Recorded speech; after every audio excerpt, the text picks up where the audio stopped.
In this video, we're going to be looking at some basic Canvas course settings. So in order to do that, I need to go into a course.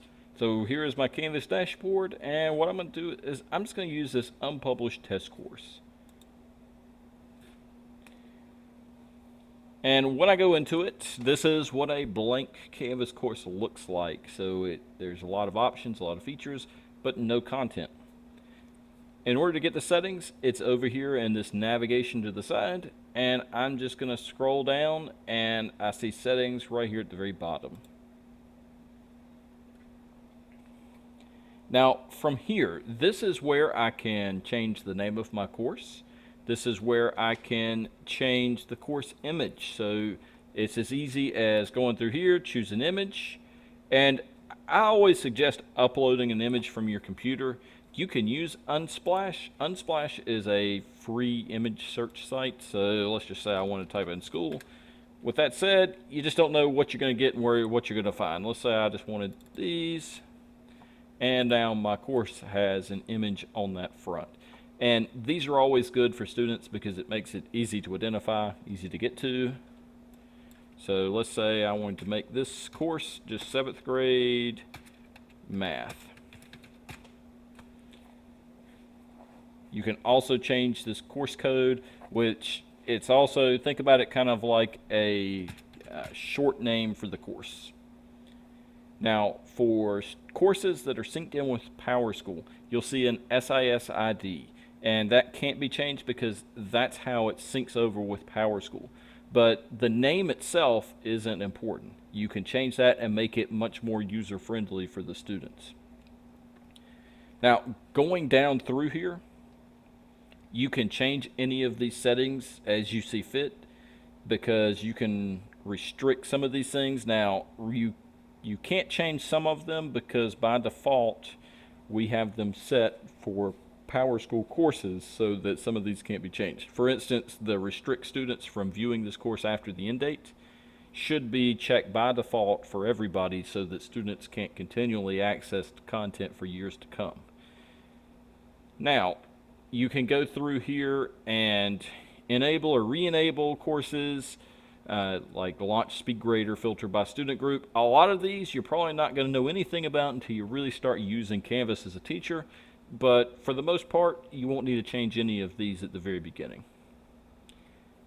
Going on down, you can set your course so that it's publicly viewable, and what that means is I could send you the link to the course I'm in now and you would be able to see some of the content. Now, you're going to be very limited on what you can see. It's more like a web page. So you'll be able to see my home page and a few other things that are built in, but you won't be able to interact with content. You won't be able to see the student list. You won't be able to see anything within the course itself other than a few public pages. For the most part, you can just leave it as course and it works out just fine. Now, you'll notice down here at the bottom in small words, there's more options. These more options you may find very, very helpful for your course. Because if you want to automatically show announcements on your course homepage, regardless of whatever else is on the course homepage, you can check this box and then choose how many you want to show up at any given time. The best recommendation is I would show one announcement at a time, the most recent one, because that's going to be probably the most important one for students to see. Going down this list, you can choose to let students create discussion topics. If you don't want them to be able to create discussion topics, just uncheck the box and that's it. They won't be able to do it. I also would suggest unchecking let students edit or delete their own discussion post if you think you're going to have a problem with students posting inappropriate things. Now, everything's backed up and we can see what somebody posts.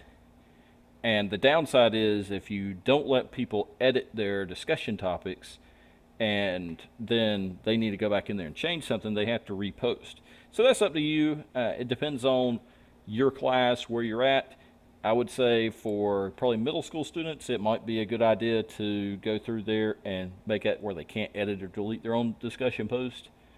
but it also depends on how mature your students are and how much they're going to follow the directions.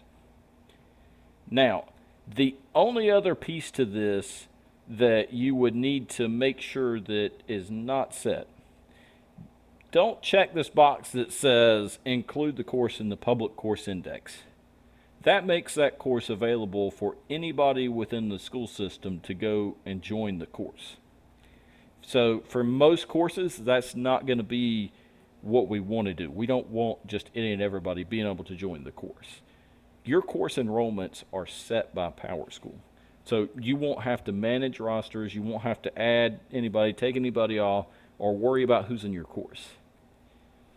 Once you've done all that, you just have to make sure to hit update course details, and that's it. Now, all of the things that are set by default are perfectly fine. If you want to change these settings, you can. I especially would say change the name, put an image, but outside of that, I mean, that's it as far as your course settings.